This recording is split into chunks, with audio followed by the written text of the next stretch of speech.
Can you see me? Can you see me?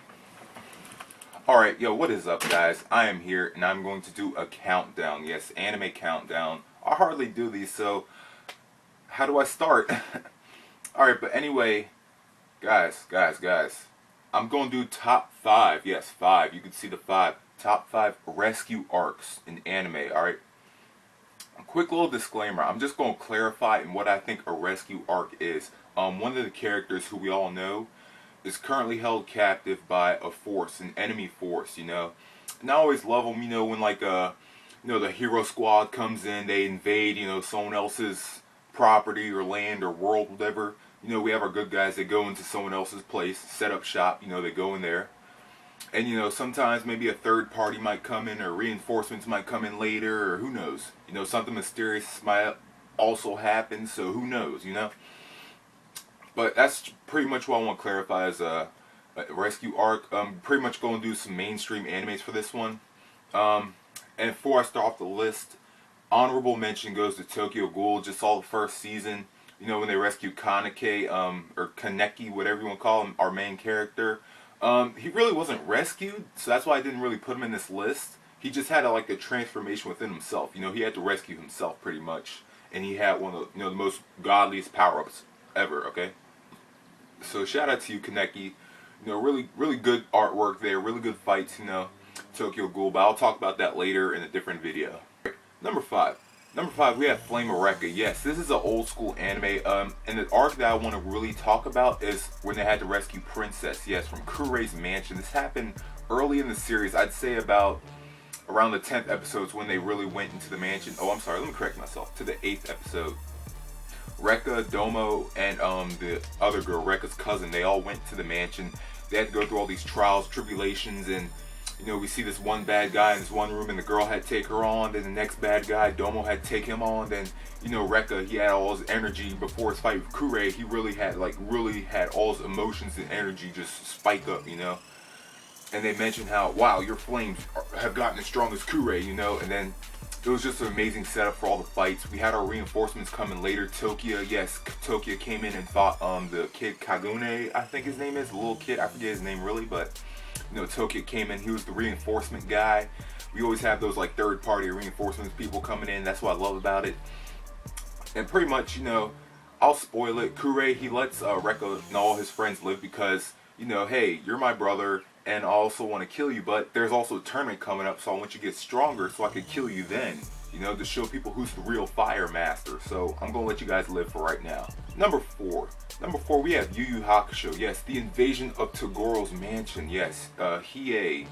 He comes in later, so I'm going to save him a bit later. But Yusuke and Kuwabara and Botan, they all come through the forest. You know, they're just wrecking shit. You know, they really didn't have a challenge.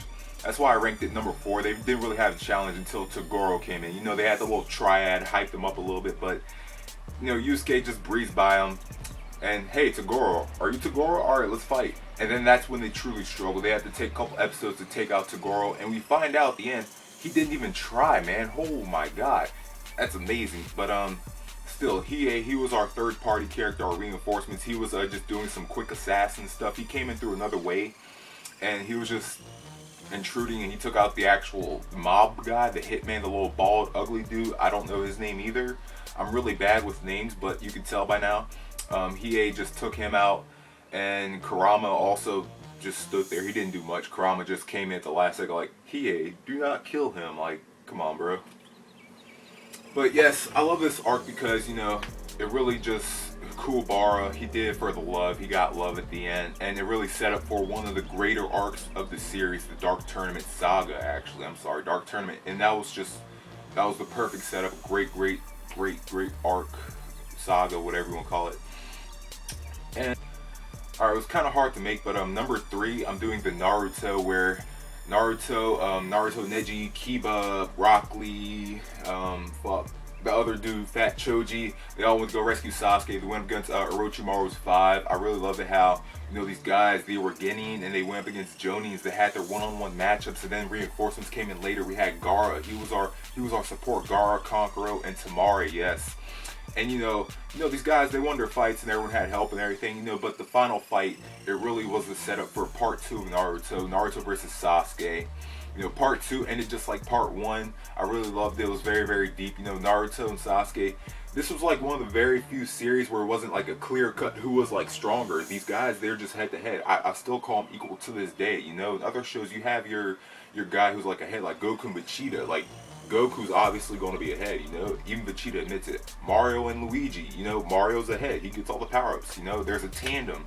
But this here is like the only show that I know of where the two guys are equal. You know, that's freaking amazing.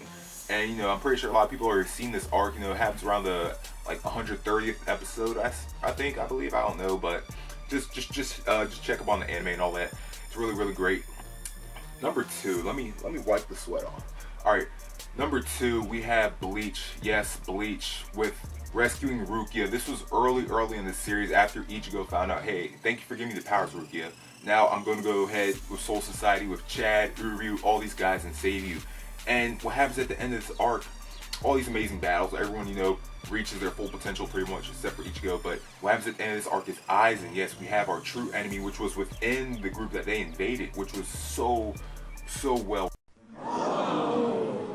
So that was a master edit, but don't worry about it. I'll worry about that later. Alright, where was I off? Number 2, we actually had Bleach. Yes, I said how Ichigo and company went to Soul Society, and the third party, they didn't come in until after the whole arc was over. We did have reinforcements with Yoruichi.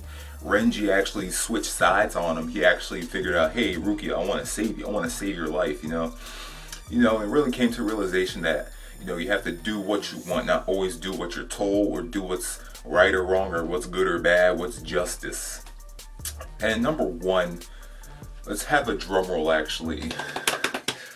Alright, number 1 is One Piece. We're in CP9 arc, Anai's Lobby, whatever you want to call it. It was probably one of the best arcs ever. You know, all the characters, they pushed themselves to the limit. Epic goosebump moments everywhere, man. Just amazing fights. Everyone pulls like new moves out their sleeves. At the end of the arc, everyone gets the new bounties, you know, new level of respect. You know, we realize everyone has these power-ups now. There's so much more that gets unraveled later on. Go ahead and check that out too. But thank you guys, that's my top 5, and you all have a good one, okay? Bam.